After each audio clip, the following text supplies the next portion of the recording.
Hi, my name is Michaela Doolittle. This is my video on the multi-tiered systems of supports and the response to intervention process. MTSS is a multi-tiered system of supports, and RTI is going to be the response to intervention. MTSS focuses on the emotional, behavioral, and academic area of the student, as RTI focuses only on the academics. MTSS it affects the whole community and not just the student, and it is highly emphasized on by educators. RTI uses 3 tiers. MTS also uses 3 tiers or more if needed. RTI is a big part of MTSS, but like I said, the RTI does not include the behavioral or social area of the student, and MTSS does. So it's very helpful when you need to address all aspects of a student. Tier 1 is for every student in general education. It helps reduce the need of intensive education and helps teachers manage classrooms smoothly, and it also you want to use standard-based lessons and use a differentiation so students can receive their education differently. Tier 2 is more targeted instructions, and it provides specific interventions for students who are about to fall behind or who have maybe fallen a little bit behind already. Our goal, though, is to put them into Tier 2 when you notice that they're starting to struggle before they fall completely behind. Implementing this into the classroom looks like small groups that focus on the students' struggles, targeted skill practice, and if they need behavioral social small groups, you would put them in that typically as well. And then finally, Tier 3 is very intensive and individualized for the student. The student has already fallen behind, the small groups are not helping them, and they really need some intensive targeted skill practice. This looks like a lot of one-on-one instruction, individualized plans, and intensive supports that align with the student's needs. Next, for the data and collection progress monitoring, Tier 1 is very universal screening, like classroom assessments, informative checks, just to see where the students are at. Typically, you do that about 3 times a year. An assessment tool for that would just be different universal screenings for academics. And yeah, you could also use like a social and emotional screening if that's needed, but typically just very universal screenings. Tier 2 is very frequent progress monitoring. Typically, you want to do that weekly, and yeah, it's just monitoring their small groups, seeing how they're doing. You typically just want to monitor them, and then you could do that by using an assessment tool like curriculum-based measurement probes.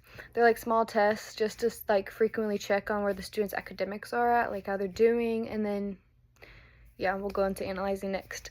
And then for Tier 3, you're going to do weekly or even daily, if needed, assessment tools just to see, like, they could be very short, 2-minute, 3-minute little practices daily just to see, like, hey, is the student involved or improving in anything? And then, you just want to, and then for the assessment tool for that one is just doing diagnostic assessments to diagnose like a student's learning disability if there is one. You really just want to tie down like what the student's struggling with, because if they're already at Tier 3, then they're going to need some extra supports.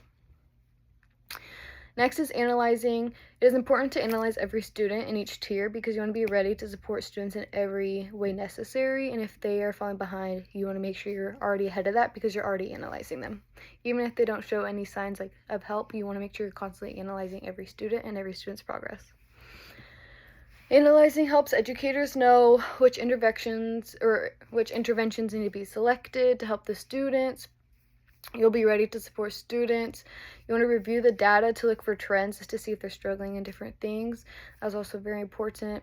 And you also want to analyze to make sure that they're responding to their supports that they're already given. If they're not responding, you want to quickly change that and help them with that.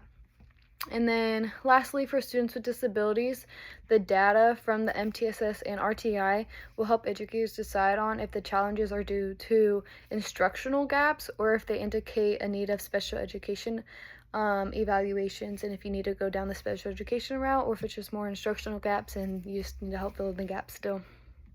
And then the use of MTSS and RTI. You can use MTSS and RTI for eligibility by analyzing the data that you get and determine if a student meets the criteria for disability under the IDEA Act or the Section 504. Based on those criteria, you'll be able to determine, like, okay, with the data I'm given, where can I put the student? And then when using it for program decisions, you can decide whether Students remain in the supports that they're in if they need to exit from them, or if they need to move between tiers, just based on the results from their data. It really just depends on their result. And then for placement decisions, the data will guide whether students need additional supports, different placements, or if they can succeed in just a general education with accommodations. Like I said, it really just depends on the data that you get and how you analyze it, and then how you move on from there to putting it to action.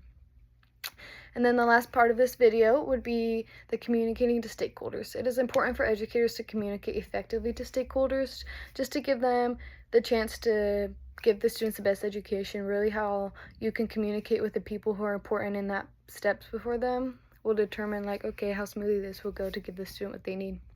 Some strategies for communicating are making sure you engage with them before decisions have to be made or before a crisis happens. Like, you want to make sure you have a good, like, solid foundation with the stakeholders already before you need to use them for any decisions, just so you guys can communicate good when it comes up to decision making.